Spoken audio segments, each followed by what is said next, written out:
Welcome back to the Risk Manager's Corner.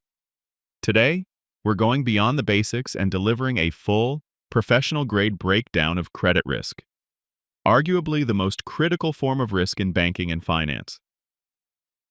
This isn't just a video, it's your go-to, no-fluff, end-to-end guide.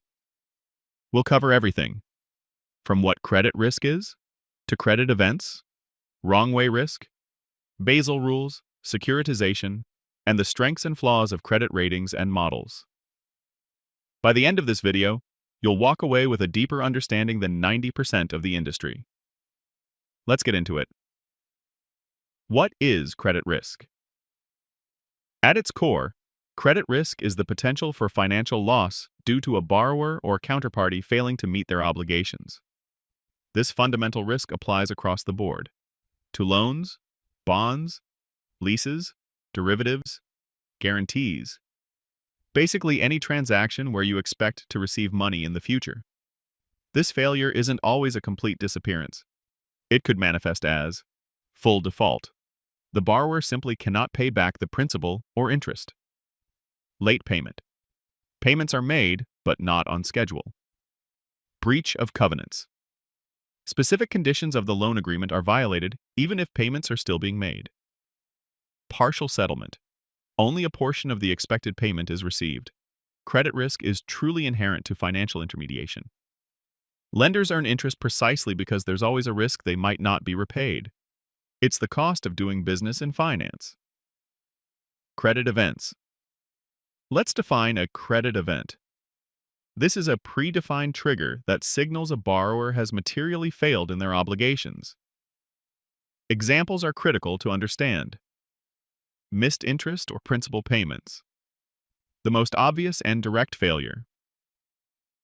Bankruptcy or insolvency. The legal declaration that a borrower cannot pay their debts. Debt restructuring. Where the original terms of the debt are altered, often with haircuts, meaning lenders accept less than originally owed. Acceleration clauses triggered by covenant breaches. Loan agreements can include covenants, and if these are breached, the entire loan might become immediately due. Credit rating downgrade. In some contracts, a significant drop in the borrower's credit rating can itself be defined as a trigger for a credit event. In complex financial instruments like credit default swaps or CDSs, these credit events define precisely when the protection seller must pay the protection buyer. Understanding these events is essential for robust credit modeling, drafting ironclad legal contracts, and ensuring accurate risk-based pricing. Forms of credit risk. Beyond the core definition, credit risk comes in several primary types, along with some often underappreciated layers. First, the types we already touched on. Counterparty risk. This is when the other party in a bilateral transaction, like a loan or a derivative, defaults. It's about the entity you're directly doing business with. Issuer risk. This is the default risk specific to the entity that issued a financial instrument, such as a bond. The issuer might struggle, regardless of who you bought the instrument from. Concentration risk. This occurs when there's an excessive exposure to a single counterparty, a particular industry sector, or even a specific country. Over-reliance can amplify losses if that single exposure faces difficulties. And now, two additional crucial layers that can significantly amplify total exposure. Wrong-way risk. This is a particularly insidious form of risk, where your exposure to a counterparty increases at the same time as their credit quality worsens. For example, if you accept collateral from a counterparty in their own shares and they become riskier, the value of that collateral plummets simultaneously. This is often missed if exposure and credit quality are modeled independently. Settlement risk, especially prevalent in foreign exchange and derivatives transactions. This happens when one side of a transaction delivers their payment or asset, but doesn't receive the other side, due to a counterparty default or a failure in the payment system. The critical takeaway here is that all of these forms of credit risk can happen simultaneously, creating a cascading effect that significantly amplifies total exposure and potential losses. Credit risk measurement. Now, let's get into the quantitative heart of credit risk. Measuring this risk involves understanding three key factor inputs. 1. Probability of default, PD. This is the estimated likelihood that a borrower will default on their obligations within a specific time period. PD is measured using various models, which can be based on credit scoring, an analysis of financial statements, behavioral models, external ratings, and even macroeconomic factors. The higher the PD, the higher the interest rate charged to compensate for the elevated risk. 2. Loss. Given default, LGD. This represents the proportion of the exposure that is lost if a default occurs, after any recoveries from collateral or legal processes. It's typically expressed as a percentage. So, if a $500 million loan results in a $300 million loss after recoveries, the LGD is 60%. 3. Exposure at default, EAD. This is the total value that will be exposed at the very moment a default occurs. It's not just the current outstanding amount. It also includes estimates of any future drawdowns on credit lines or facilities that might occur before a default. EAD also depends on the maturity of the loan. Longer maturities increase the probability of credit quality decreasing and more credit being drawn down. Together, these three factors combine to give us the expected loss, EL. Expected loss equals PD x LGD x EAD. This formula calculates your average loss over time based on historical probabilities. But what truly keeps banks awake at night is unexpected loss. These are the low-probability, high-severity events that, while rare, can cause immense damage. These unexpected losses are what primarily drive capital requirements for financial institutions. These intricate inputs feed directly into a bank's internal rating models and the comprehensive capital frameworks established under Basel II and III, which we'll discuss shortly. Credit ratings, use and limitations. Credit ratings from agencies like Moody's, Standard & Poor's, and Fitch Ratings play a major, visible role in credit risk assessment. They serve as external standardized opinions on a borrower's default probability. Their merits are clear. They provide a useful, easy-to-understand benchmark for investors and lenders. They offer a standardized classification system, from AAA for the highest quality to D for default. And critically, they are relied upon by regulators in the standardized approach under Basel, influencing capital requirements. However, credit ratings have significant limitations that industry professionals must recognize. They are not always timely. A notorious example is Enron, which remained investment grade rated just days before its bankruptcy. Agencies, in general, are often slow to downgrade, as frequent changes would undermine their perceived stability. They can be subject to conflicts of interest, particularly when the rated company pays the rating agency for the assessment. They primarily reflect long-term creditworthiness, not real-time liquidity or immediate payment risk. Investors have sometimes confused credit ratings with measures of market or liquidity risk. Their one-size-fits-all approach may ignore specific, nuanced risk dynamics of a particular company or instrument. Best practice dictates: use credit ratings as valuable inputs to your analysis, but never as substitutes for your own thorough due diligence and independent credit risk analysis. Credit risk models, strengths and weaknesses.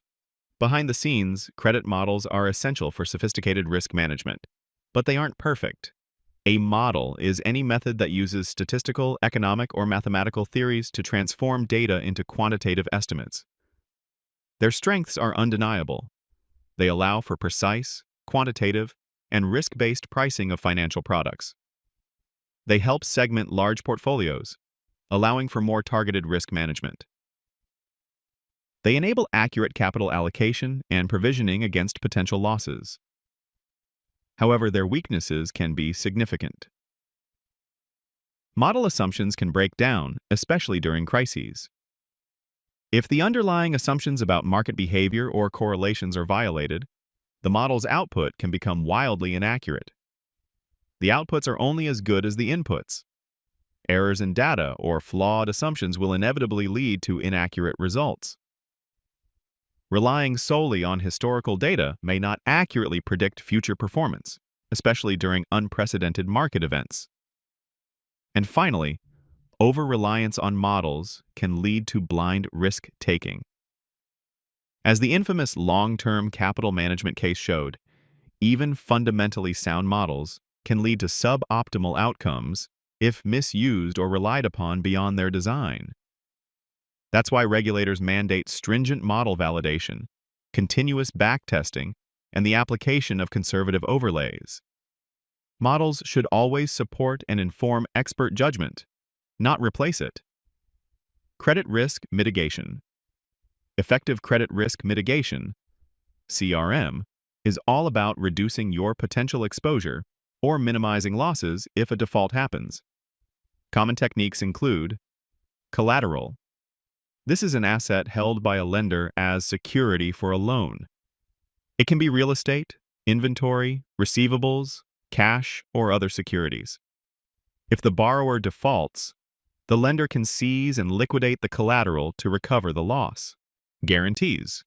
A third party, often with stronger financial standing, commits to making repayments if the primary borrower defaults.